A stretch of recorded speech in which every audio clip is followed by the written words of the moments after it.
ایک دفعہ کا ذکر ہے کہ شہزادی آمنہ اپنے محل کے باغ میں کھیل رہی تھی۔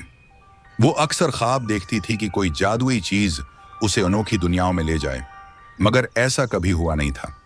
ایک دن جب وہ باغ میں تنہا بیٹھی تھی، ایک سنہری روشنی اس کے سامنے آ کر ٹھہر گئی۔ جب روشنی کم ہوئی تو وہاں ایک خوبصورت جادوئی ہاتھی کھڑا تھا، جس کی آنکھوں میں ستارے چمک رہے تھے اور پیروں میں سونے کی جھانجریں بندھی ہوئی تھیں۔ شہزادی نے حیران ہو کر ہاتھی سے پوچھا، تم کون ہو اور یہاں کیسے آئے ہو؟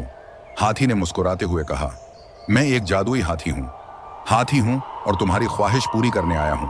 اگر تمہیں ہمت ہے تو میں تمہیں ایسی دنیا دکھاؤں گا جس کا تم نے کبھی خواب بھی نہیں دیکھا ہوگا۔ شہزادی نے پرجوش ہو کر کہا، ہاں، میں تیار ہوں۔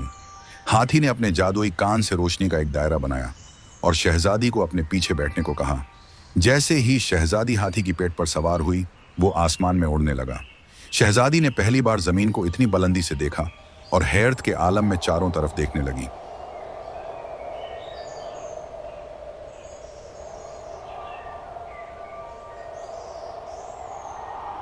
اچانک ہاتھی نے ایک غار کی طرف اشارہ کیا اور کہا، یہ غار بہت خاص ہے۔ اس کے اندر وہ خزانہ چھپا ہے جو کبھی کسی نے نہیں دیکھا، لیکن یاد رکھو، یہ راستہ آسان نہیں ہوگا۔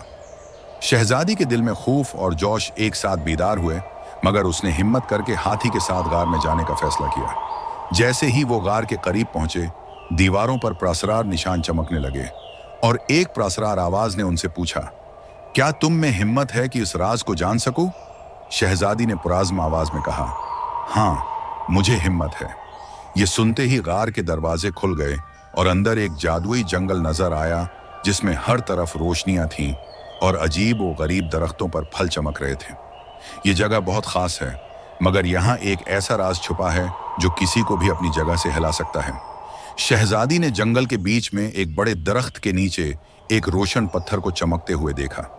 جیسے ہی اس نے اس پتھر کو چھوا، اچانک سارا جنگل اندھیرے میں ڈوب گیا اور سب کچھ خاموش ہو گیا۔ شہزادی نے گھبرا کر ہاتھی کی طرف دیکھا، لیکن وہ بھی ساکت کھڑا تھا۔ تبھی اس نے محسوس کیا کہ ہاتھی کے قدموں سے ایک راستہ نکل رہا ہے جو اسے ایک بہت بڑی جھیل کے پاس لے گیا۔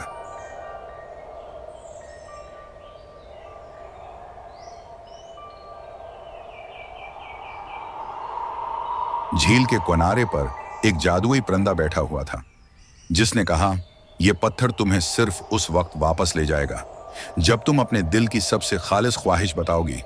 شہزادی نے کچھ لمحے سوچا اور کہا، میری خواہش ہے کہ ہر کوئی خوش رہے اور اس دنیا میں کبھی کسی کو تکلیف نہ ہو۔ یہ سنتے ہی پتھر روشن ہو گیا اور سارا منظر واپس پہلے جیسا ہو گیا۔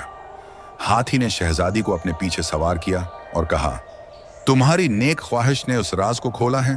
اب تم اپنی دنیا میں واپس جا سکتی ہو، مگر ہمیشہ یاد رکھو کہ سچی خوشی دوسروں کی خوشی میں ہے۔ شہزادی کو یہ بات ہمیشہ یاد رہی اور وہ جب بھی کسی کو مشکل میں دیکھتی، اس کی مدد کرتی۔ اس جادوئی سفر نے اس کی زندگی کو ہمیشہ کے لیے بدل دیا۔